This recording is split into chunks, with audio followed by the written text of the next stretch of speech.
Hello and welcome to another episode of the podcast you don't want to be on after a long break. If you're familiar with the startup scene in Malaysia, you'll definitely know our next guest, who recently wrote a book about his journey. So, without wasting any more time, let's dive right into it. Okay, thanks, Ghazanfar, for being on the podcast. I will let you start your introduction and then we take it from the beginning, how it's all started. Absolutely, man. First of all, thank you for having me over here. It's my pleasure. And my name is Ghazanfar Iqbal. I'm based here in Malaysia, Kuala Lumpur. I work with Amazon Web Services in their startup org, where I support startups through our programs that are mainly with VCs, accelerator, and incubators. But prior to that, I was a founder myself, and I think this is the podcast that talks about the failure story. So there's one over there. Uh, Overall, I have around 15 to 20 years of experience, mostly in business development and sales. I started my career back in 2006, 2007 from Pakistan, where I am originally from. I got into telecommunication, I got into fertilizer sector, mostly in sales again. And then when I was with Telenor, it's a Norwegian telco, in 2015, they launched this program called Ignite, which was basically an idea to bring together a couple of colleagues to work on an idea and maybe start something. And if it is close to something that the telco is doing, you become a project manager for it, you run the show.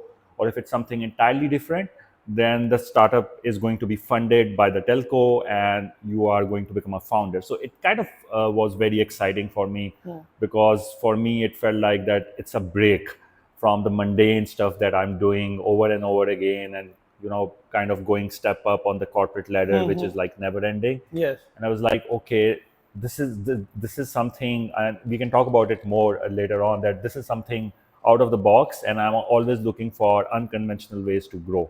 So I applied in it with a couple of my colleagues. In the first batch, we failed. Okay, fine. Then they launched another batch. We failed again miserably, second time. And in the third time, I was like, okay, why am I failing? I mean, they were always sharing the reasons of our selection process with us. So I was like, okay, what I was doing wrong, I was in my comfort zone, where I was reaching out to the colleagues that were kind of my friends in the same department, and we were, copy pasting ideas from outside Pakistan. But for the third batch, I actually went into a zone where I was like looking outwards from our department. I reached out to a couple of colleagues from different functions, entirely different functions, that have no interaction with us. And I asked that, are you guys doing something? Are you applying in Ignite? And that was a point where we launched a platform called Workplace, which was an internal platform by Facebook for corporates to talk all about social media. Think of it as Facebook, but Facebook for that particular company, and was launched by Facebook. So there was a campaign that was launched by our company, and they said that you can actually win a competition if you do this, and I won it globally. So I was one of the few people that actually went to Singapore in 2017 to visit Facebook office, and that's where my excitement even came further in terms of how to explore myself in the startup ecosystem. So people knew about it within Telenor, and when I reached out to different people, they were excited to work with me. And there was one guy, Mohsen Amjad. He was working on this idea. The idea was basically on-demand mechanic platform. Okay. So basically, it means uh, you open up our app and you will see nearest mechanics, and these mechanics can help you if you have a roadside assistance requirement with your vehicle. And Pakistan is one of those markets, if your viewers don't know, that most of us use used car markets, because brand new cars are super expensive. Not as expensive as Singapore, but still crazily expensive. So most of the people use used car, and for used car you require different kind of maintenance. And then there comes a spare part kind of a market, which is a shady market. Sometimes you cannot get the original parts, and you get these Chinese parts or substandard parts from different people and whatnot, and that kind of hurts your maintenance and hurts your life of your car. So there are breakdowns happening. So he was working on this idea where, why not bring on these mechanics on a digital platform to provide roadside assistance. But this was not the part of Ignite. This was something he was working on separately, right? He was working on it separately, but Ignite was happening, and he was a Telenor employee as well. So he wanted to apply with this idea. Okay. Yeah. So I went to him. I was like, he actually presented me. He did all the hard work. So there was actually a proper presentation. He went through it, and I asked him that how did this thought came about? I mean, what came to your mind when you were working on this particular problem? And he was a biker. He had a motorcycle, and he said that one day he was going to his daughter's school to drop her off, and the tire got punctured. Right, tire got busted, and then he had to drag the motorcycle to the nearest petrol station because he didn't know how to solve that solution right there and then. Right, so that's how he came about working backwards from here in terms of building up this idea. So I was like, okay, this sounds great, and let's work on it. And then we pitched it to the Ignite team, and we got selected. This This was the is third year after 2 years being failed. yeah, two batches I failed. The third batch I got selected with him, and then my life entirely changed. We went on a 3 months incubation period in Norway, Singapore, and Thailand with Telenor. That's when I got exposed to design thinking, customer obsession, how to start your company, how to scale your company, what is VC funding, how the ecosystem works, everything. I mean, that was like my primary education into the startup world, if you can say. And then we came back, and when we came back, our CEO was supposed to invest in our startup, but at that point in time, company was going through some hard time. They were kind of doing reorganization within the company, closing down some departments, and the kind of things I have went through and seen in the world outside Pakistan. I didn't want it to go back to my same job of selling whatever, right? So Sorry, I'm gonna yeah, just ask because I didn't know about this. That corporates also do this kind of encouragement to employees to have their yeah, own startup. So I just want to ask a few questions for our viewers as well. yeah. So, when you get selected in this program, so you get funding from within Telenor, or was it then they help you get funding? How does it? And do you still stay the employee of the company, or you just shake hands and you're on your own? How does that work? Yeah, so I mean, it's a good question. It varies. I mean, I'm talking about 2016, 2017, and right now there are a lot of corporate venture programs going on. Most of them have different requirements per se, but this particular program that I was part of, the idea was if it is something very very close to what that particular telecom industry is doing, that company is doing, then it stays within that company's umbrella. You have a certain ownership to it. The ownership is basically you get a promotion, you run the project until it Okay, becomes a product, but it stays within the company's umbrella. till it becomes a product. Yeah, yeah. Even when it becomes a product, it stays within the company. So It's not outside the company if it's a telco product. But okay, if it's not a telco product, then they fund you and you run it as a founder independently. like your idea, which Yeah, was yeah, because it yeah, has yeah, nothing yeah, to do with yeah, telco. yeah. Okay, I mean, it had something to do with telco in a sense of that we were using their fintech services. So oh, Telenor had this fintech platform called Easy Pesa, which is still there. So we wanted to integrate that for the payments okay, kind of a thing. So I mean, you can play around it that yeah, it is part of the telco universe, or it was not, because we are talking about the time when these companies like Facebook and WhatsApp are kind of jumping in on the SMS industry, right? okay. Yeah, SMS was a So thing at the the time. telcos had this revenue stream of SMS, which was kind of eaten away by WhatsApp, by free messaging, and then later by free voice calling. So you were not using your conventional GSM product, you were using these new big data products. So they were going through their own internal challenges of re-innovating, reinventing, reskilling. So that's why I think they kind of were running these programs to come up with new ideas. Okay, great. Okay, Yeah. so now let's get back to the story. Yeah. So yeah. So when I came back after 3 months of my incubation, and Telenor was going through its own challenges, but I wanted to go further in terms of testing on my limits. So I reached out to one of the VPs in Norway, which kind of became my friend during these 3 months of incubation, and he told me about this founders program with Antler. If you guys don't know, I mean, Antler is pretty famous right now. They invest in startups. They run these accelerator programs across the globe. So they were starting new as well. They launched their office in Singapore, and they were looking for founders. And he kind of referred me to their team. Their team took my interview, and I got selected in their first founders program. And it was late 2018, early 2019. We became there were 65 founders from across the globe, and we were called founding founders. So we were kind Okay. of Antler's experiment as well, if you say, because they were new and they wanted to test this new thing out as well. And if we were successful, then they were Of successful. course, yeah. So I packed my bags and I said kind of bye bye to Telenor and went to Singapore and landed over here with. To join Antlers. I joined Antler's founder program. And they, I don't know about then, but now they do invest around Yes, 100K US. yes. It was the same back then Yeah, it was the for same. like Yeah, 10, 12%, something like yes. that. Okay. So 100K with 10% equity. Yes. Yeah. Yeah, it started from there. But now they do mature rounds as well. They invest seed and I think Series A as well. But at that time, it was a pre-seed stage only. So 65 founders, everybody I didn't know, and I started in Antler. If people don't know, the Antler program is a 2 months program. You go through different classroom setting trainings on different topics related to the startups. You go through different hackathons. You work with these 60, 70 people and you try to team up with them. And there are certain programs that Antler runs to team you up with different people as well that kind of appreciate your skill set. Let's say you are technical, I'm from business development, so that's a good combo rather than both of us being Yes. business founders, right? So when you go through these hackathons as well, you understand other person, their chemistry, if you can work with them in the long term and whatnot.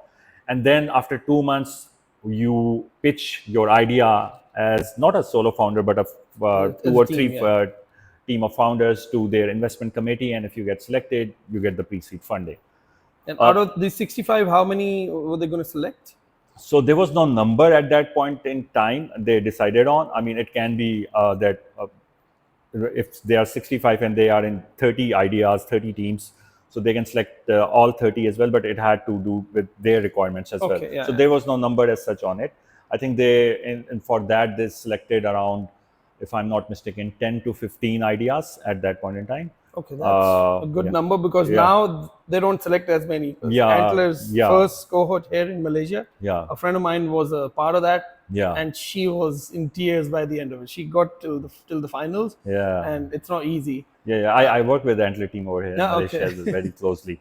But yeah, I mean, so I was working with different people then, but I was of the opinion that I already worked on an idea back in Pakistan, so why not just continue with that? So I asked Antler team if they can kind of interview my co-founder who was working with me, and if he can come over here, and then we can continue doing what we were doing because we kind of validated our idea. We had a product market fit, so we can go over there and start this rather than starting something new. So you, when you joined or applied for Antler and you got in, at what stage of your startup were you? Were only at the idea stage at that time, or you were already you had the MVP and like where was the startup So at it that was in stage? between idea and MVP stage. We had the idea in place, yes. We knew how to run that idea, but there was no product as such. We did few test calls with within Telenor umbrella with our colleagues and Telenor employees in terms of validating that idea, but there was no MVP as such. Okay. Because for MVP, we were waiting on Telenor to do some investment, tell us about what are the next steps, or yeah, something like that. So it was like out in the air. There Okay. was no confirmation on whether to go long term on that, and that's where Antler comes in. So I asked their team, and they kind of agreed to my proposition, and my co-founder went through the selection process, and he got selected, and then we worked on the same idea that we were working on with Ignite within Telenor, and we got the funding From Telenor? from Antler. From Antler, okay. 2 months down the road through the program, we pitched and we got the funding. Uh, so then we started working on registering our company in Singapore and opening our subsidiary in Pakistan. So that's how the startup started. It was named Auto Sahulat. Sahulat is an Urdu word which means comfort. And when we started, we wanted to further validate what we are working on. So we started very, very basic. We had no website, we had no app, we had just one phone. So 15 days that phone was with my co-founder, and 15 days that phone was with me. One simple page with a number on a website that if your car breaks down in this area, because obviously we were not nationwide, so we started from Lahore in few areas where he was living and I was living. So we started actually from Okay. those particular areas. So if you have a breakdown, you call this number and we will get you help. On the parallel, we started registering mechanics, and we used to go on his bike to different mechanics in different markets and tell them that this is the product that we are kind of launching, and if you are interested, register. There was a form with certain terms and conditions, and then we used to kind of register them. So we are on parallel, so mechanics were kind of our supply. So on parallel, we were creating that supply, so when the demand comes, supply can cater to that kind of a demand. Okay. And what was your revenue model at So the time? our revenue model was same as you have, I would say, in the ride hailing business. It's like 20 to 25% of the total cost, because we were bringing customers to these mechanics. So initially the challenge was these mechanics were not understanding why they need to get registered with us, how this digital platform works, what is an app, how will I get a call from them? I mean, all kinds of these questions. And we said, don't think about much. You have your customers in this area. We are going to bring you more customers. The only thing we require is when we call you within a certain diameter that you need to be in, which was 2.5 kilometers, you answer that call, you go And over you there go and there. you provide that service. And some of them had 24/7 services, which we also required, and some were just doing it during the day hours, which was in Pakistan's dictionary 12 hours of shift. So that's how we started. But when we started, then we had challenges of, okay, not many cars are breaking down, or maybe they are breaking down or they are going through their faults, but they don't know about. About you guys. Yes, yeah. So how do we cater to that? So we kind of went on social media. We started our pages on Facebook and Insta. We started doing some ads that kind of got us traction. Then there was one particular case that really changed a lot in our visibility towards the market. So one evening, I was at my home and I got this call from somebody that they saw our number and they are somewhere and they are kind of stranded and they need a battery replacement. Their car battery has And you died didn't down. have an app. It was just a plain website. Yeah, yeah, People went there, and there yeah, was a number which yeah, yeah, connected you to yeah, you or your yeah, co-founder. yeah, Okay. yeah, yeah. Very early So days. you have no database of the customers. There was no sign up. Nothing. Very basic. Okay. Very basic. They were solving the problem Yes, yes, for yes, the time. Okay. yes. We were solving the problem, Okay. So but in the back end, we were registering these mechanics, yeah. because our idea was we were going to develop the website, and on that particular website, every mechanic will have their own page as well, that they can sort of advertise and bring on the main page and market their product and whatnot.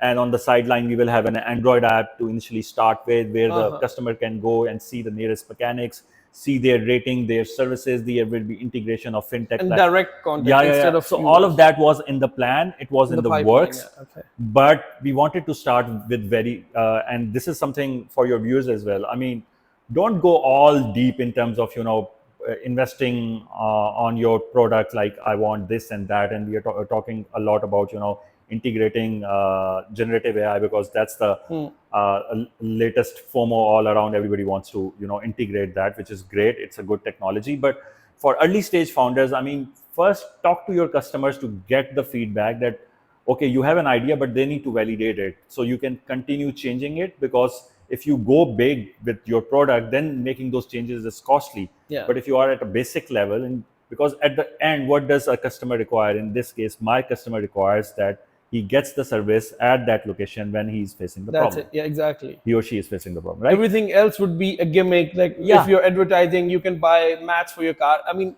Yep. it could be done, but that was Exactly. not the need Yeah. at that time. Yeah. The issue was my car is fucked. I need Yeah. it fixed. Yeah. That's it. Yeah, And yeah. you were solving the issue. So in that sense, uh, coming back to that particular story of a customer, he called me Yeah. and he said that he's stranded and he need a car battery replacement. I saw the nearest mechanics in that particular area using Google Maps, and I called one of them. I had numbers of these people because they were kind of onboarded on us, and I said that take a battery, go over there and help this gentleman out. And he actually left, but after 50, and I told the customer that the person is coming, will be there within 30 minutes, give or take. After 15 minutes, the mechanic calls that there is actually a political protest going on, the roads are blocked. I'm going back, I cannot go. Okay. I'm like, okay, now, I mean, these are the challenges of developing world, man. Yeah. You have to face them on daily basis. So now I'm thinking, I mean, I don't have much time to think, but I'm thinking, should I tell the customer there is a political protest going on, and we cannot provide you the service, or should I look for something else? Uh, so I called another mechanic. So there were few mechanics that kind of become your friend, right? Yeah. Yeah, because you have a certain relationship with them. So I could actually rely on that one. I called him. I'm like, yeah, bro, that we have a problem over here. There is a protest going on. What I'm going to do is, he was a bit far. I'm going to come on my car. I'm going to pick you. You have a battery. We take the battery. We go over there. We park somewhere and we sort it out. He was like, okay, chill. I'm okay with that. I called the customer that there is a delay happening because of the protest, Okay. and he knew about the protest. But we are on to it. We are coming. And then I left. I went to the mechanic shop. He had a battery. Yeah, he sat in my car. We went near the vicinity where the protest was happening. Obviously not in the middle of it, but I parked my car and we took the battery and we walked through it, and we went there and we replaced it. And that person was super happy, like crazy happy, Of course. because he thought that it would never work. Yeah. You go on a website, you call a number, and it would never work. Somebody somewhere told him that maybe try them, and I don't know how he found out about us. And I wanted to make an example out of it. I spent a lot of money on this whole thing Of course. during my early days. The fuel price, going over there, bringing the mechanic, whatever. But that kind of a burn I agree to. When you talk about Yes. VCs giving you the money and you are burning the money to grow, that kind of burn I actually agree to as well. So that was my burn, if you can say that. And that person gave us very good social media feedback, and that kind of gave us more traction in terms of getting more and more customers.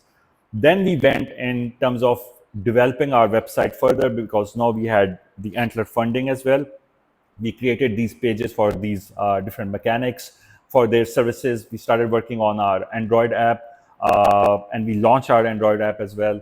But even then, the revenues were not hitting the targets that we required to actually raise the subsequent funding round, right, to scale nationwide. So then we sat and we decided to go and talk to different companies that provide spare parts, periodic maintenance, oil change, and we talked to them that we are going to provide you customers, you provide us with discounts.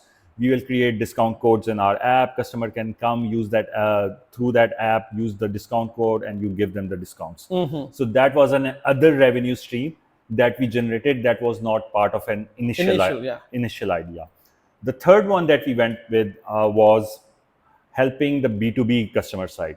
So there was one platform called Car First, which is basically a used car platform. We are sitting in Malaysia. It's basically Carsome of Pakistan at that point in time, and they had the same business model. They are buying used cars and selling them to dealers, and then later on to the customers. They had these big warehouses across Lahore with these 200, 300 cars parked over there. And every day there were people there turning on the ignitions, warming these cars up, checking them up. So there was a lot of potential of business in our understanding from this particular platform. So we went to the Car First people. They were startup, we were a startup, so they understood our language. Okay. We said, we have the mechanics, and since we work with mechanics, we know which one are top rated mechanics and which kind of mechanics you require. Give us your warehouses to manage, and we are going to manage these warehouses. Give us one point person. That point person is going to get an account manager on our site, and that account manager is going to manage everything that you require. If it's on-site assistance, we are going to bring the mechanic, do the on-site. If it's something complicated, car will be towed, taken to the mechanic shop, get it all done and delivered. We created a WhatsApp group to have that communication, and they said, okay, we can start with one warehouse. And we signed a deal with them, and which was big on our end. And B2B customers are B2B customer is a cohort that is solid cohort, you are going to get revenue from Yeah. them because they are good on their money. Because you have contracts and Yes, it's exactly. so this, I'm gonna stop you again for a second. So when this happened, what year was this? This was 2019. So you were already 3 years in. Yes, yes. Okay. And were you profitable? We were not profitable, but we were not making any loss as well. You can say we were break Breaking even. even. Okay. Yeah, but these 3 years we started. The actual start happened after Antler gave us the funding. Okay, so that was $100,000. Yeah. And just for our viewers, it's something they don't just hand out $100,000. It's milestones, right? You have to. No, Or was it it's different? it's not milestone. It's basically $100,000 based on 10% equity. They transfer the money to you, and you have to pay back, I think, $40,000 for their support, Yes. for future investment, for getting you legal assistance and getting the company signed for their network. I mean, there are all sort of things which actually are very, very beneficial as well. But you get $60,000 cash, Yeah, not yeah, yeah, hundred yeah, yeah, thousand. yeah, yeah. Okay, and that was enough for you to kickstart and Absolutely. In Pakistan, it is a lot of money. yeah, because the It's a conversion. PKR Okay, currency, right? okay.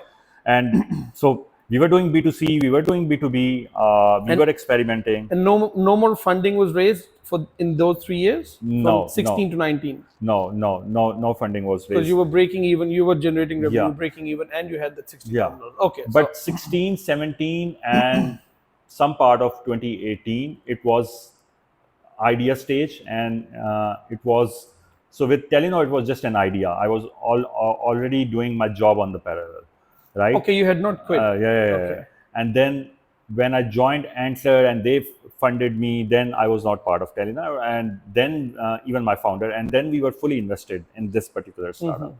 So I think our timeline, yeah, though it started in 2016, but the actual execution happened somewhere in 2018, 2019. Okay. So this whole scaling thing, launching and talking to different customers, whether B2C and B2B, this was all in 1.5 year. Okay, and by this time, how many customers did you have? So we launched when we launched initially in one area in Lahore, and then replicated in two, and eventually in Lahore, and then we scaled in Islamabad.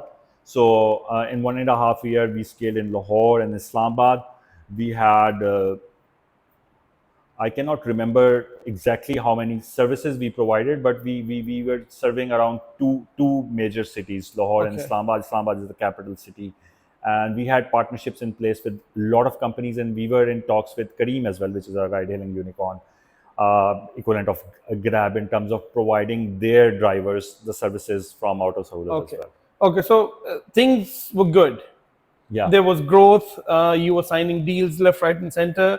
And this is 2019 when you agreed to sign a contract with that company Yes, to yes, manage yes, the yes. warehouse. Okay. Yes, and then we went to few enterprises, multinational companies, and the idea was because I was basically from sales, and salespeople have to go out, talk to customers, and when I was in fertilizer sales, I used to go to these different fertilizer warehouses outside the city, sometimes going 100 kilometer, 200 kilometer into these villages where we had these fertilizer dealers and whatnot. Even when I was part of Telenor, I used to go to different franchises outside the city of Lahore in smaller cities. So there was a lot of travel.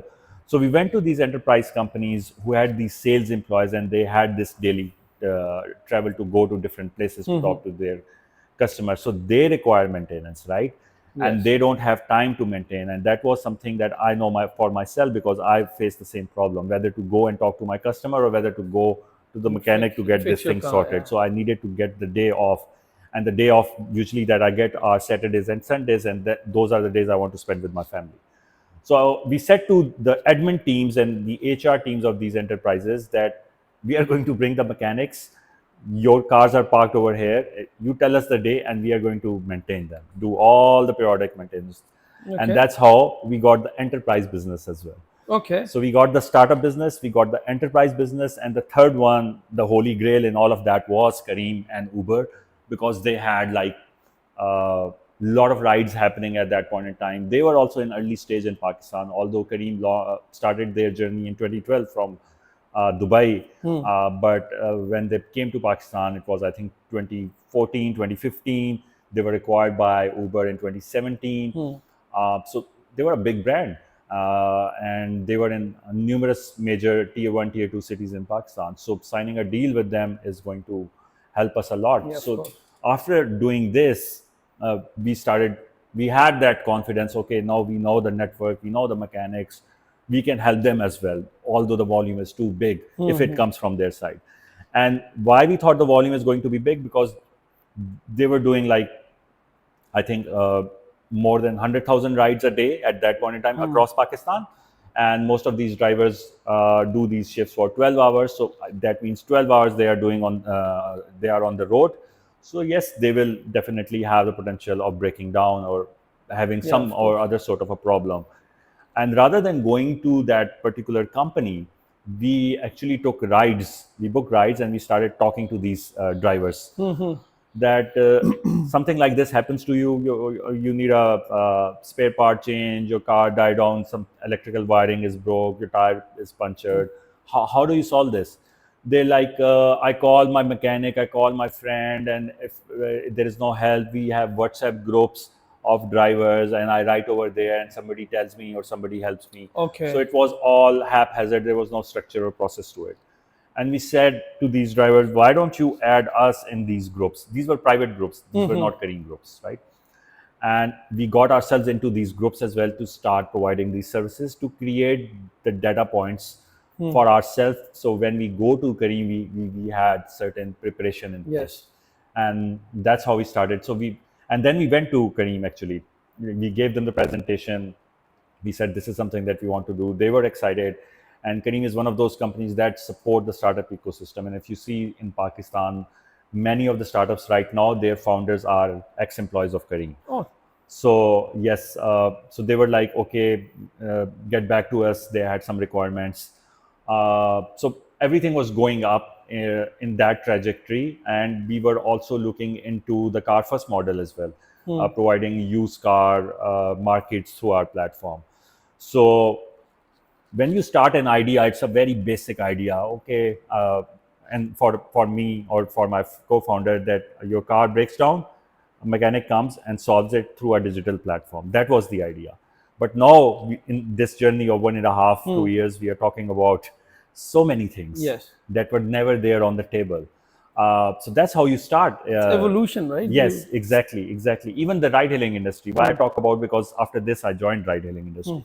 Ride-hailing is now super app industry. Yes. You are not just providing ride-hailing. You're providing food delivery. You're Everything. providing medicine that can be delivered at your place as well. You're providing fintech services Paying your with bills, wallets. anything you can Yes, name. yes. Yeah. You name it. But you started it very basic from there. Any challenges so far? Um, Many challenges, not one. like because I also want to understand, and the viewers as well, like what, okay, even though there was growth, you were going like this, but it wasn't a smooth ride, right? No, There it were, wasn't. It so wasn't. if you don't, if you can highlight a few, if you want to touch a few of from, those from challenges. the very early days, a lot of people stopped me from even joining the Antler program. My colleagues back in the Telenor, my family, my parents, my close friends. You have a good job. Okay, you had that stint of going international for 3 months. Great. Now just do what you are supposed to do. Yeah. Why are you taking that risk? I mean, people are not going to like it. And your seniors in your company and all of that. And my father was like, what is the startup world, Yeah. right? I mean, I talk about in my book, which we should talk about more. Yeah. The journey is over there. But yeah, a lot of people were not believing in what I was believing in. So there was friction that was already there. So whenever there was some hiccup, some failure happening, they were like, Like, told you oh, we so. told you. Yeah, Why yeah, didn't you yeah, listen? yeah, exactly. So that is a continuous challenge that I had to go through within that time frame. Other than that, dealing with the challenges, like I talk about political protests. So stability, economic stability needs to be there, so investors can fund. We talk to these investors. They talk about Pakistan. How's Pakistan doing? What do you see in next 3 to 5 years is going to happen? So that kind of challenges are there that you need to deal with. then finding the right skill and talent, because most in early days you cannot pay high salaries, so Of how you course. can find that high talent? So you need to sell your vision. You need to tell the people that you are hiring in early days that what you are. Obviously you are going to provide them with equity, but you cannot provide them with high salary, and most of the people want to work in the corporate sector. So those were the challenges that we had to deal with. Continue motivating even when there were a lot of things not happening for us. Continue motivating your team, yourself, and fighting within your family and your social circle that what you're doing right.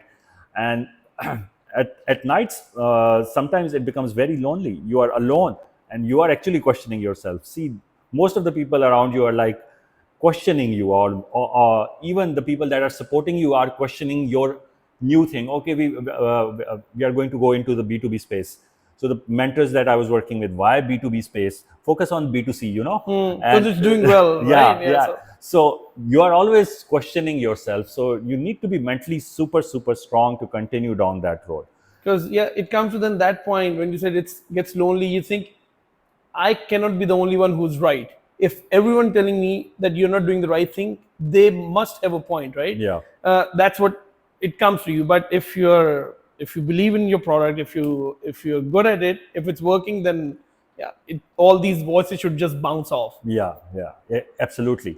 And then when everything was going by the book, we had this regulatory challenge within Pakistan, because when you register a company in Singapore and you register a subsidiary in Pakistan, you have to go through a certain legal framework to apply within Pakistan as well. We went through all of that legal framework, obviously, and then you need to go through certain verifications, which we went through. But apparently, we had some regulatory challenges where we didn't get some sort of a license to actually operate through one of the ministries, and then we tried Which reaching you out should to. have gotten from day one or at Technically, some I mean, point. it Okay. takes 5 to 6 months to get that, Okay. but you can operate. I mean, that was the idea given to us, but then we never got it. Okay. And we got a letter that we cannot operate. And there was no reason on that. So we reached out to a couple of people, a couple of stakeholders, a couple of people in startup ecosystem, but we couldn't find any help. This was in 2019 as well? Yes, yes, Okay. yes, yes. During Kareem time when you were talking to Before Kareem. Or Kareem, before Kareem. Okay. yes. I mean, I was not part of Kareem at that point in time. And No, no, I mean when you were talking to Kareem yes, for yes, the yes, okay. yes, yes. Okay. During that During particular that time. Okay. And then for 2 months, we tried through different resources and connects and network, but nothing really helped us out. And eventually, we had to close our shop. We had to shut it down because we couldn't operate, so we couldn't generate revenue. We couldn't generate revenue. We couldn't pay salaries. We couldn't pay salaries. We couldn't keep the employees. And one thing led to another. And eventually, after 2 months of time, we had to call it. And during those 2 months, I actually had to pull my kids out of the school as well. Wow. Yeah. So think about the pressures that I Yes. was talking about earlier coming true in that sense. Because I had no money, and my wife used to work. Now she doesn't in Malaysia, but back in Pakistan she used to work. So she was kind of supporting us, but she couldn't support that much that my kitchen keeps running. I pay the rent where I'm living, and we can also pay the school fees, which is exuberant, by the way, especially in cities like Lahore. So I had to pull my kids out of the school as well, because there was a lot of uncertainty whether we will get the approval, whether they will reach out to us, what will happen, what will not happen. And after 2 months of this excruciating experience of not finding the solution, and having a lot of pressure and not seeing any light at the end of the tunnel, me and my co-founder, we had to call it, and we had to shut it down. Oh, that's. I had no idea that your startup didn't work because of this. So there was Yeah. no way around it. Yeah. Because in Pakistan, a lot of things can be done by Yes, paying yes, under the table. yes, yes, yes. Like, what kind of license We was don't. it that, or from which ministry? Just so So that we know. basically, there are two regulatory bodies over there, from where you need to get the approvals. The legal framework was all done. It's all done. But like you mentioned, that there are ways to do it under the table and whatnot. We don't believe in that. I'm a tax-paying citizen. I did everything by the book. Why should I pay under the table as well? And that is also a challenge on my investor end, that are global But they investors. don't understand this. Yeah, They don't. yeah, I know. But I mean, the challenge is that if I'm going to pay under the table, that can become a sort of a problem in future for me. And when I did everything by the book, why should I pay for whatever? Because I have paid all the fees that are required to be paid, right? So that was also a challenge. And I so my father has a military background as well, so he has his connections as well. I use his connections, but somehow it didn't work out for us. We used the connections, but we were never going down that road of paying somebody or getting it done or that sort of a So thing. do No. you? Okay, now it's been a while. Do you, after all these years, do you regret not paying them and get it done?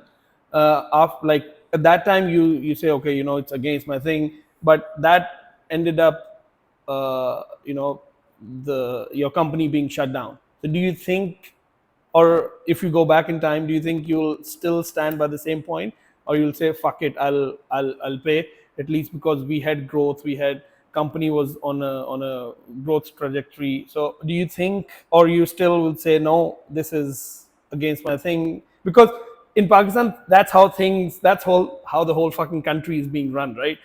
One way or another. So there's, I mean, I've seen interviews. All these big businessmen are saying, if you want things done, you have to pay.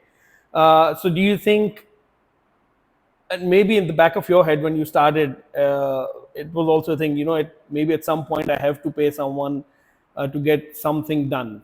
No, I think so. When we were doing it, there was highly a concept of startups. It was still a new thing in I Pakistan. think it still is. But now the regulations have changed a lot. It's much easier to do business. In 2021, there was around $350 million plus kind of a funding that happened. 370 million, if I'm not wrong. That's a lot of money, right? So, and a lot of companies, a lot of startups came out. People came to know about startups as well. The young generation started getting hired in startups as well. But when we started, it was super early. It's still early, but it was super early. So there were no, I would say, regulations in place as well, which are there now. So it's easier than that particular point in time. But coming back to your question, if I go back in time and I do it differently, no, I will not do it differently. I will do it similarly, because for whatever it intended, it was a journey that I had to take to reach where I am today, and I'm comfortable where I am today. Even I'm right now working with startups as well, in one way or the other as well. And yeah, but the thing is that that challenge in itself kind of made me more strong.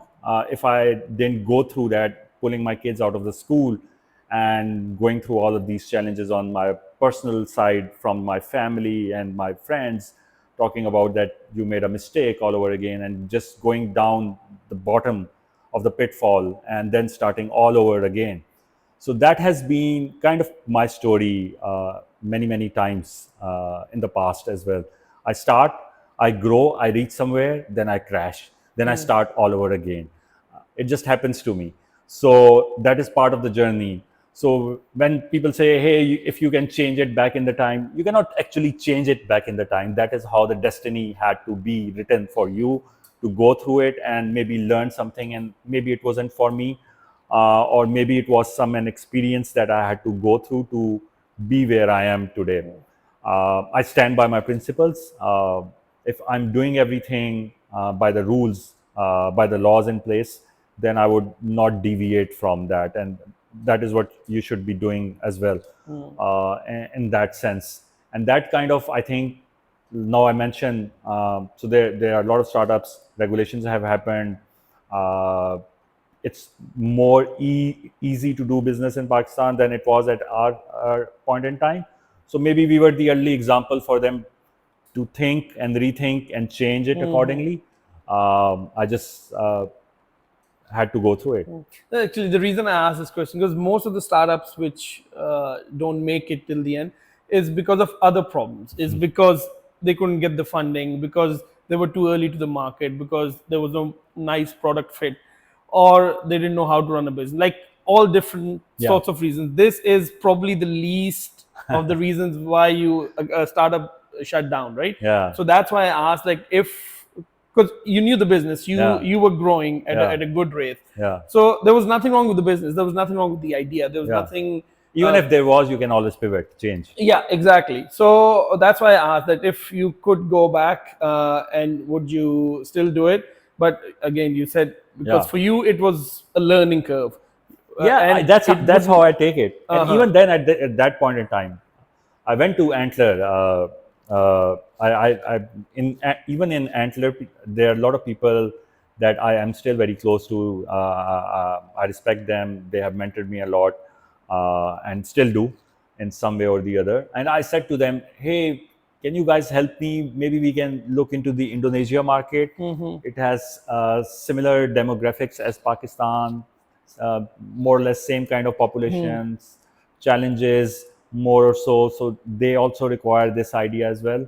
Maybe we can look into it." And they were like, "No, you need to solve this first before you go there."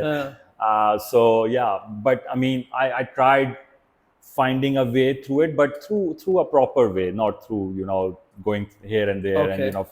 finding that kind of hacks. I mean, I understand if you have to find some, and founders need to find a way out, but the way should be the right way. It shouldn't be the wrong way. So during that particular time, I did this fellowship from Acumen.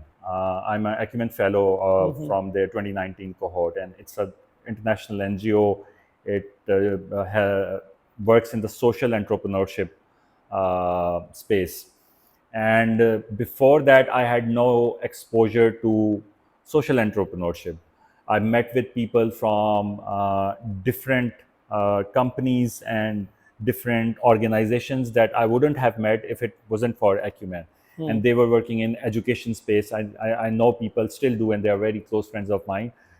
They don't get much of a salary. Actually, they can, but they want to help children grow. So they work in these sectors where they are, building schools for people that cannot pay. There are people that are working to go into the villages and help women drive to become more self-sufficient. There are people that are working to build solar projects for people that have no electricity. And all of these experiences happened through that fellowship as well. So that kind of also changed a little bit of my mindset that uh, at the end, what is that you need to do as a human being is to give back to the community. I mean, you and I, everybody, all of us are eventually going to die unless someone solves the mortality problem in It'll healthcare be a life while. sciences. But yeah, yeah, right now, I mean, we're talking in the current Yeah. times. So all of us are going to die. So what kind of a legacy you are, leaving behind? And for me, it came very, very clear after going through that fellowship and meeting those people that all of us, we validate ourselves like we validate our ideas as founder, is to give back to the community. Whatever I have learned and experienced during my lifetime, if I can give back, not just to my children, but also to other human beings, and not asking anything in return for it. I mean, that is the ultimate goal. That is the ultimate understanding that you need to look into. So that kind of changed a lot within me personally. And maybe that was also that was influencing and not going down that road in terms of going super desperate. What happened. It had to go through it. And I was kind of burned as well, to be very honest, to tell you. See, we are talking about late nights. We are talking about going into the markets, talking to mechanics, talking to the customers, talking to the companies, talking to investors, No registering the weekends. company. Yeah. No weekends. Nothing. I have a family, and it takes a toll on you. I Yes. mean, people do talk about all the successes that the founders go through, but these are, I think, 5%. 95% have to go through a Yeah. lot of failures. Even these 5% had to go through a lot of challenges as Comes well. with a Believe me. big price tag. Yeah. Yeah. So I mean, after 2 months of trying and hustling, maybe I was like, man, I'm out, right? You can say that. I mean, I Yeah. was burnt out, and I thought about it, and I couldn't do it. I was like, maybe this is where my life is taking me, and let's call it, let's take a step back and rethink.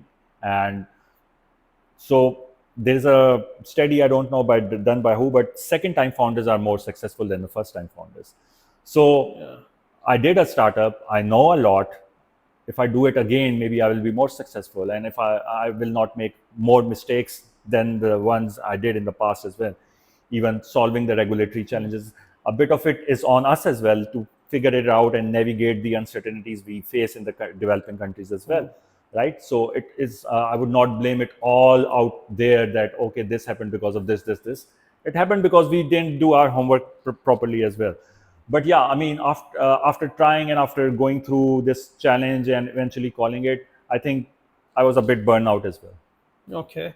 Yeah. That, and after that, you joined Kareem. No, I So, didn't join Kareem uh, instantly, by the way. I was back to zero, man. So uh, for some time, I was just maybe crying in the corner somewhere. But I reached out to my network. I'm a very extrovert person. I build network. I thrive on networks. And I started looking out. Hey, man, I'm looking for a job. And everybody had the same story. Hey, weren't you doing a startup? What happened to that? And yeah, and I actually reached out to this person, Mohsin Zaka, who was my line manager in Kareem. And I actually reached out to him before, actually presented him to before about our startup, yes. getting the partnership with Kareem. And I had his number. I called him and I was like, I'm looking for a job. And he was like, weren't you at my office a couple of months back? Doing presentation. Yeah, Yeah. what happened? I'm like, yeah, man. I mean, it didn't work out. It didn't. We faced some challenges, and he actually remembered taking his name. Still, I mean, I credit him. He reached out to me LinkedIn in the future from that call, and he said that we have this position, and if you want, you can actually apply for it. It was a sales manager position in their in Punjab province in Lahore, based in Lahore. I was in Lahore at that point in time, so it was more. It was kind of a no-brainer for me to apply. I applied. I went through the selection process. I actually also got an opportunity to work with an incubator in Singapore as well, but I decided to work with Kareem because I wanted to get exposure in the ride-hailing industry. And Kareem had a Uber name with it, which is a big brand, still is. So why not, right? And it kind of was close to what I was doing, not exactly, but pretty close in the same space, one way or the other. So I knew the industry as well.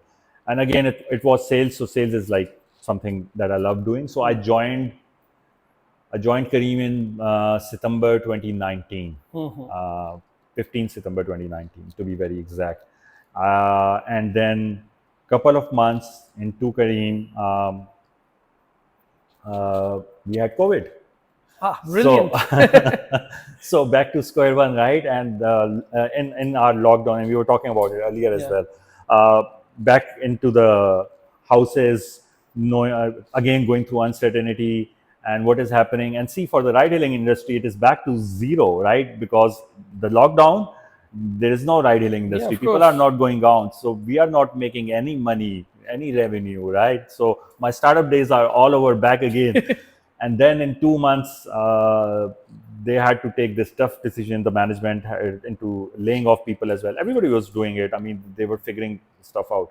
And we're talking about the time when you didn't know that the vaccine will be there in 1 year or whatnot and everything will be normal. You're talking about 5, 10, 20 years that maybe this is the future. Yeah. What are you supposed to do? I luckily got saved because my team was small, and uh, we had to experiment in the ride hailing. Okay, we cannot provide people with ride hailing services. What about we provide things to people through the ride hailing services? And we started working towards that in terms of reaching out to the companies. If you need to send medicine, how can you send medicine? If you need to send antiseptics, how can you send them? So these sort of companies became our target market. We started working with these companies and they required those services. We had already the supply made, and that's how we experimented. And I was ready for it because I went through my own challenges as a Of founder. course. Yeah. So that helped. So when earlier I was talking about the destiny, maybe that was the destiny, right? Those experiences were required to be in a position where I can actually execute on them, rather than worrying about a lot of other things that founders need to worry about. So we were experimenting in the ride hailing space as well during COVID. It was tough time. It was tough time for everybody. And then when COVID kind of subside a bit, I was moved a step up to lead our corporate ride hailing for Pakistan on country level. I moved to Karachi, worked over there, onboarded the companies, hired few people, scaled the company business as well. And on the sidelines, because I've been through the corporate entrepreneur program, I've been through Antler's program, I have raised the funding, I have founded a startup, and now I'm working with one of the first unicorns of Middle East, North Africa region as well. So people used to, from the ecosystem, ask me to come and give talks, and mentor people. And I love helping community, like I talked about it earlier. So I used to go voluntarily and used to judge startups as well without asking for anything in return. And I'm pretty much active on LinkedIn since 2017, 2018, and still am. And I used to post about all of my experiences on LinkedIn. And I think that's how Amazon Web Services reached out to me for a role that had to do something with the startups. And that's how my journey into the big tech world actually came about. And my journey with the unicorn kind of paused. Okay. Yeah. And now you're working for AWS in Yes, Malaysia, now I'm yeah? working with AWS. So the role that I was asked to manage was for Pakistan, because when I was hired, Pakistan startup ecosystem was booming, and what my role is basically in the business development team is to support startups through different programs. So I work with VCs, accelerators, incubators to help their invested startups or startups associated with them through several programs to scale these companies. And I do mentor founders as well through my experiences wherever I can help. I did a session earlier, 2 3 days ago, on customer acquisition and pricing strategy. But these are my experiences. I mean, you can take it or learn from it, Yeah. or you can come up with your own in terms of how to execute your own personal strategy. But like I said, I love talking to people, helping people, and in this particular role, it helps me a lot as well to stay close to the startup ecosystem. Great, great. Okay, now people who know you or people in the startup world, especially in KL, they know you recently wrote a book. Yeah. It's called Bite Beyond Borders. Yeah. Okay, before I ask what is it about, I want to ask uh, how that idea came to you and what were the challenges were while writing the book. Because I know, because we are not authors, right? Yeah. I know writing a book is, I remember back in the day doing assignment was a bitch in university, write a 2,000 word essay. So writing a Yeah. book, it's of Yeah. course it's not an easy thing. So Yeah. I'm sure it had challenges if you want to. Absolutely, Yeah. absolutely. I mean, this is something that was actually started when I was in Kareem. One of my colleagues, which I mentioned in the book as well, thanking him. So he was in partnership, I was in corporate sales. So we were working closely, though different departments, but working closely. Sometimes we used to go to the same customer selling different things. So we used to team up a lot. And sometimes I used to tell him about my stories of startup and Antler and Singapore and whatnot from my past. And he one day mentioned that maybe you should think about writing a book because you have a lot to tell. Even right now, I mean, I talk fast because I feel like I have so much to say and there isn't much time. It's And not you're a in sales, so yeah, it's a built-in feature too. yeah. And it helps because Yeah. people think I'm very passionate. I am, but sometimes I'm not, man. But yeah, it's second nature to talk in such a way. But he said that you should write a story, right? You should write. You have a lot of story. You should write a book. I was like, yeah, I mean, maybe he's joking around. So I didn't took him seriously at that point in time. And he said it a couple of times more. And then when I moved to Karachi, one of my friends, Taha, who was also an Acumen Fellow, he's a project manager in Special Olympics and works with these kids with special handicapped abilities to, support them in sports. So it's a great initiative, and he said that you should work towards in getting these stories, which I had, and I did some long post on LinkedIn and some other websites, bringing all it together into a book. And then a publishing house also reached out to me that we are Okay. interested, we like your profile, and we can actually work with you in writing a book. So all of these were, I would say, data points were helping me in terms of the ask that the universe had at that Yeah. point in time from me, that maybe that is something that I should It's consider. these were signs for Yeah. you to. So I always had stories. I tell stories, and sometimes I have to speak stories, and I need to bring structure to those stories. So I prepare as well. It's not like I always go unprepared. Most of the times, I love to go unprepared because then it is very, very blunt and open and honest and raw. Like this Uh, podcast. yeah, like this podcast, because we had no questions We had no whatsoever. He didn't questions. give me Yeah. any questions. But sometimes on a very bigger stage where the stakes are high and they want you to prepare, so I prepare. Yeah, of course. But I was always journaling and writing a lot of stuff. So I had a lot of content. Some of that I posted, and then I started working on it. And then with this publishing house, I started working with one of the editors that they kind of assigned to me, and we used to have these discussions on how to structure it, how to build the narrative, because English is not my first language and I don't know many of the fancy words that sometimes you require in a book as well. So we started working, and initial idea was to come up with a business book to talk about all the professional things, mainly in the startup world. But then I thought that everybody does it. I mean, Yeah. there are people, in my opinion, more accomplished than me, way more accomplished than me, that have written the business books and the startup books. So why, although I believe everybody has a different story to tell, but I was like, I can tell this, but I should tell it with a different flavor. And the different flavor is my own personal story, right? From the journey that I've been through. I have a military background. Like I said, my father was in military, but he was a doctor. So he had his own challenges, and he started his life from a village, a very remote village in a town called Rahim Yar Khan. People never heard about it, even in Pakistan, I would say. And from there, he started his journey and how he became a doctor and then joined the military as well. And what was the idea behind joining the military? Because they were paying more and he needed money.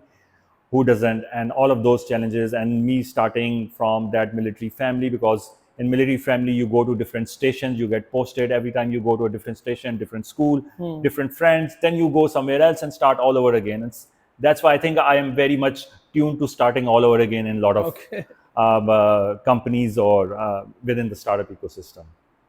So all of that is there that I needed to tell, and I also wanted to communicate about my own founder story and how I raised the funding and what happened and how I actually failed at it and what I learned from it. So there was a lot. So I said that I will merge the two. I will merge the professional experiences, my learnings, and my personal story as well. Because I don't have a high academic background, even though whatever I have accomplished on the book, you would say that this person has very, very high academics. I don't.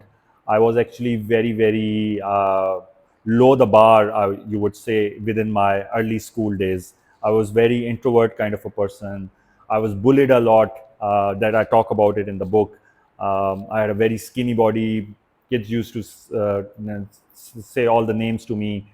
So, and I used to sit in the classroom when the recess was, when the recess happened, and kids were playing outside, and I couldn't go outside because I didn't have the confidence. And obviously, if you're bullied, you're in a different state of mind. And we are talking about the 90s kids; they didn't know better, right?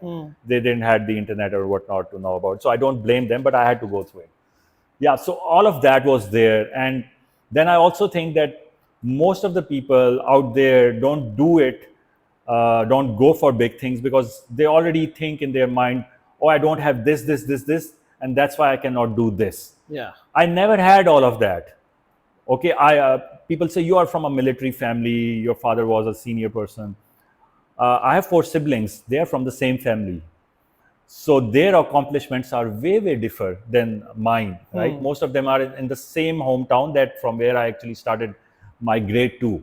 by the way. Okay. So that doesn't fall. I don't buy that. If it's the family thing, then all of us should be where I am in that sense, right? Yeah. Or you where they are, Yeah, right? exactly. So I think it happened because I took a lot of risks. I countless risks. I took a lot of stupid decisions. I just went with my gut feeling. I remember leaving my hometown Multan and moving to Lahore during my college days because I wanted to go to Lahore. I thought about it as a bigger city. I will learn more, and I had to crash on bus stops. I'm talking more about it in the book. That there were days that I had no place to sleep over.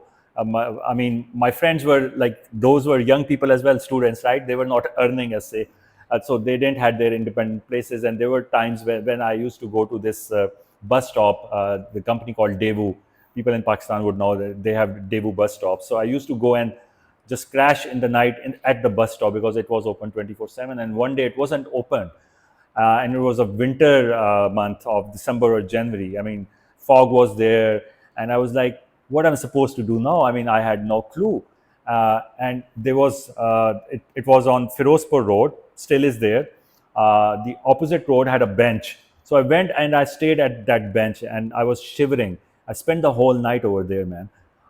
So Wow. that is the kind of experiences that I went through, and they all made me who I am today. And I think that whatever I have achieved or I have done so is because of those experiences that I had to go through. And nothing is permanent; everything is temporary. Yeah. And I wanted to share all of that, and I do share in podcasts and talks and in social gatherings. But I wanted to solidify that through this book, and that's why I went with it, and I said, okay, I'm going to talk about my personal experiences. I'm going to talk about my professional experiences, and there is a name for it. I didn't know it's called a hybrid memoir. So this Hmm. book is basically a hybrid memoir that is part autobiography, part business book, Okay. and talks about my Pakistani story. Oh, that's great. I mean, I haven't read it because I very recently found out about that you had written a Yeah, book because I haven't been on LinkedIn for some personal reasons. yeah, But now this weekend is over, but next yeah, weekend, this is my task. I will read the book. yeah. Please Sounds do. very, very exciting. And like from what I all that resilience, made you what you are today, as you said.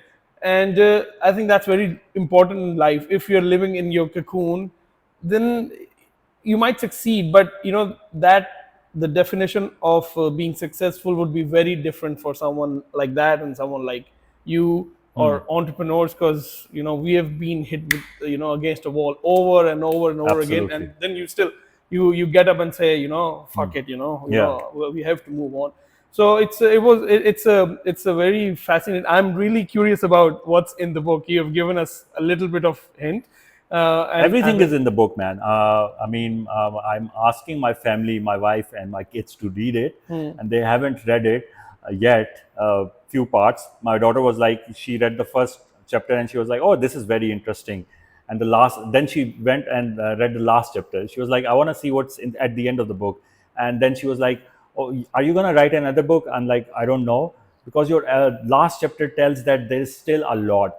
And I was like, her name is Zen. I was like, Zen, of course, there is a lot that I cannot, put everything of my life in that particular book. So maybe I will, maybe I will not. But yeah, it talks about my school days, how I was bullied, how I felt. It talks about all of my failures, my academic failure, my startup failure, failures of experimenting with a lot of things, whether to do this or do that. I'm from a time when people had just two, three professions, either become a doctor, either become an Engineer. engineer, or either go into the military. I didn't do all three, so I was a failure in that sense, right? So going through those challenges, and then uh, getting impacted by one of the companies, and my wife is working, I'm not working, and in a society where you're married, you have kids, and you're not working, your wife is working. Being a man, Yeah, oh, that's that sort of a yeah. thing. So I went through it. I'm talking about that. So there, people would know a lot about me from it, but I would say that I have a lot of scars at the back for all of the experiences that I went through. It's not like a journey which has all the good things. It has a lot of bad things. It has a lot of bad mistakes as well. There are times where intentionally or unintentionally or stupidly I made mistakes, which I think about now, that there are some things that I could have changed, or shouldn't have done, or may have impacted somebody some way. So those are the kind of things that kind of stay with you. But again, that is, learning never stops. It's a constant thing. You are not born in this life prepared for everything. Even I don't know what is going to happen tomorrow. You don't know what is going to happen tomorrow. So you need to prepare for that. These experiences help, but there is always a space where you're going to make more mistakes. But in my opinion, if you are not making mistakes, then you are not learning. Exactly. You cannot learn from your successes, you only learn from your failures. Yeah. Simple as that. And that's the equation that I try to explain within this book. And it also helps people that kind of think that they don't have it. Everybody has it, just go for it, man. So that is the kind of the message. And then the last thing that this book has, in my mindset, that why writing a book, because like I said, all of us are going to die. So this book is kind of my connection with the world that I leave behind. You know, people say your family is your connection, your children are your connection. Yeah, they are. But this is my story, man. They will not be telling that story, or my grandkids or their kids, they will not tell that Yeah, story. because They will forget exactly. about Yeah. it. But as long as this world is, this book hopefully will, one way or the other, Will will be stay. some, will stay. So that in that sense, I will stay. you know so I will live through this book. So that was also the idea of, and my personality is blunt, I'm pretty much raw and very open. So I wanted to give that flavor out as well. Didn't want it all to be all corporate and business oriented, where you're just talking in theoretical sense. You need to prove it in practical sense. If I'm saying something that you should do this, I should have a proof of why I am saying. Who am I to say that you should do this? So that's there as well. That's a really good point. Of I never thought about that. With that, this is your story which you're leaving behind, which will stay hopefully forever. Like, but okay, Yeah, longer than the longer than my existence. conventional. Yeah, Yeah. longer than the conventional method. Because yeah, I don't know about my great grandfather because it's Yeah. gone, right? Yeah. That's how it will be in the future generations as well. But if we have something in black and white or digital in Yeah. today's world, it Yeah. will stay there forever. So if you have a story which everybody does, not it's not that you have to be Elon Musk's or Steve Jobs of the world to write a book. Everyone has a story, and everyone has an interesting story. So at some point, I think we should all put it in, compile it, and put it in a book form, for the because there's always a lesson for 100%. there's always And a lesson for from this, everyone for everyone. So that's a really good point. Um, do you mind telling us where can we buy the book? yeah, absolutely. I'm from Amazon, so obviously Amazon is one of the platforms where you can go and buy this book. Then you can go on Barnes and Noble, and then Apple Bookstore. It's over there. But if you just do simple search Bites Beyond Borders, you will find it at different book retailer stores as well. I'm trying to bring it in Malaysia. I don't know how.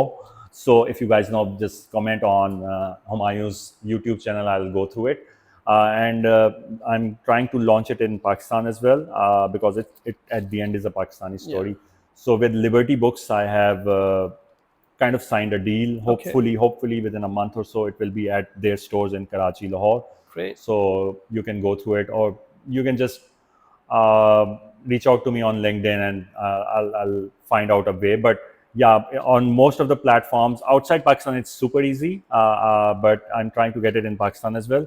Amazon is a place where you can easily find it. All right. I'll leave the links to your Amazon store in Yeah, the please do. description below, Yeah, that'd be and great. from there people can easily buy it. Yeah. I would love to talk more and more, but we have unfortunately a time limit, so we have to conclude this now. Yeah, yeah. It was an absolute honor to talk to you, and I really enjoyed it. On the closing notes, any messages for the entrepreneurs who are listening to us, who are struggling or who want to venture into the space? Any piece of advice for them? Any jewels which you want to tell them that do this or don't? I know you've been giving us tips, but Yeah.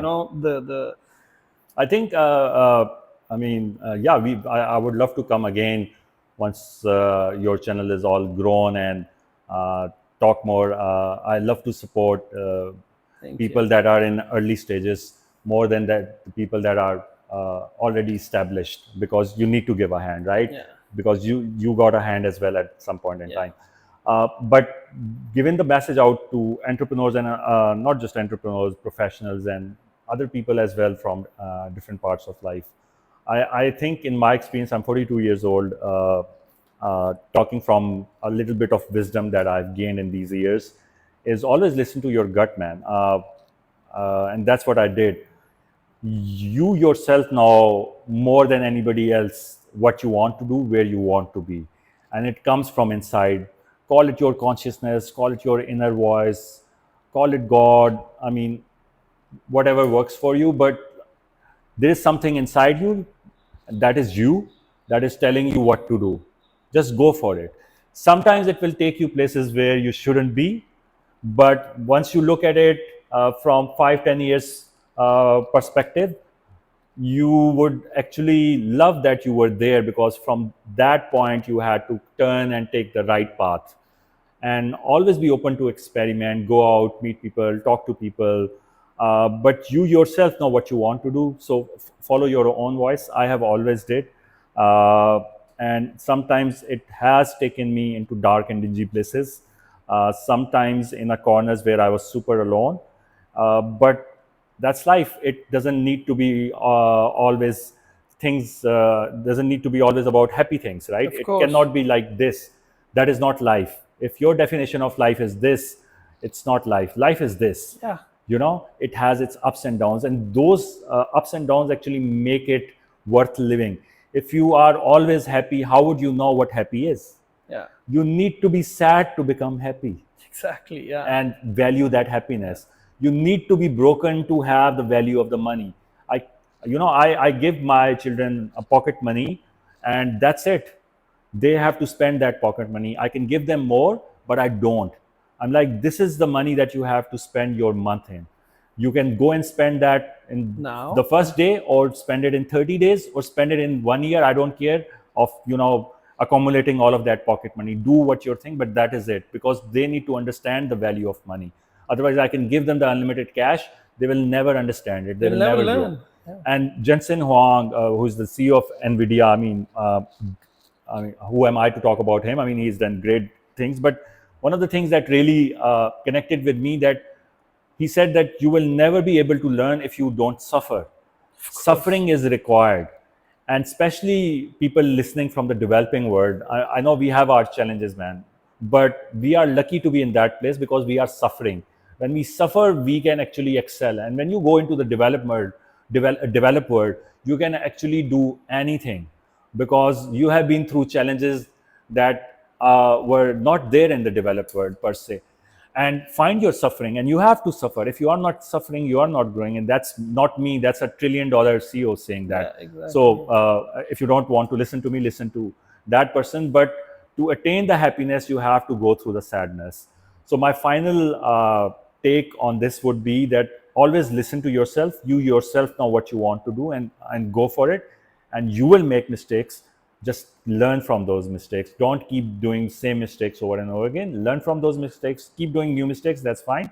And you will find your path eventually, even if you cannot right now. I'm still discovering myself. I'm 40-year old. Yeah, I'm still discovering myself. yeah. It That never stops. it never Yeah, stops till you take your last breath. yeah. So just go for it. Listen to yourself, and be humble about it. Be Yes. very humble about it. And one more thing I would like to mention here, which you mentioned in during this podcast, but we didn't highlight because it's like I think second nature was networking. Because you're an extrovert, so it's a part of you. Yeah. Networking is very important for Yeah. especially for new entrepreneurs, because that's your prime example. You said because of networking, you kept good connections with that guy, Mr. Amjad. You said Mohsen oh, Zaka. Mohsin Zaka, Yes. and because of the networking, you were able to get back. So, and we always need people for whatever reason. So, networking is very very important. I know it's a challenge for introverts, but if you're an introvert and entrepreneur, it's a kind of a deadly combination, So networking is very important. Always, if there's an event, even if it's not relevant to you, just go. What's the worst will can happen, that you will not, the topic is not interested to you. It's okay. You'll meet at least 4 or 5 people, and that might work, be helpful for you in the future. So networking is also very important for in this space, or in general in life. Yeah, I mean, networking for some people, it's going into the discomfort, but you grow from the Yeah. discomfort as well. Uh, Networking is super important. Yes, I agree. Actually run a lot of networking events, uh, but just don't do networking. You're doing something as well in your life. Focus on that and do the networking as Yeah. well. Don't lose what you want to do at the cost of networking. So you have to create that The balance. balance. There is a chapter in my book talking about balancing tradition and innovation, right? So yes, networking is important, but what you are doing is also important. There are some people that I see that are only networking. Okay, you are doing that and you know a lot of people, but now what? So if you are not clear about that now what, that's a problem that you need to solve. But if you don't know people, then people don't know you. Einstein created theory of relativity, but if he just created the theory of relativity and kept it to himself, Yeah. he would have died with it. So you need to go out, present it to people. So you need to network. You Yes. need to show yourself, and especially in the entrepreneurship, you need to bring your idea out. You need to tell people what you are building, to raise the funding, to bring the right people in, to scale, to sustain yourself. So absolutely. All right. Ghazanfar, thanks a lot for being on the podcast. It was an absolute pleasure to talk to you. I wish we could talk for another 4 hours, but then, I understand. yeah. And of course, we'll have another session soon where we talk about some other things, not on this podcast because this is for a specific reason. And yeah, thanks a lot for coming up. And Thank you for having me. I mean, the honor is mine, and I wish you all the luck in bringing this podcast to viewers across the world. And the next time I'm here, I want to see some traction, man. thank you. Oh, We are also on the thing, and yeah, of course. perfect, perfect. All the Thank you very best. much. Thank Thank you, you. thank you. See you again. See you.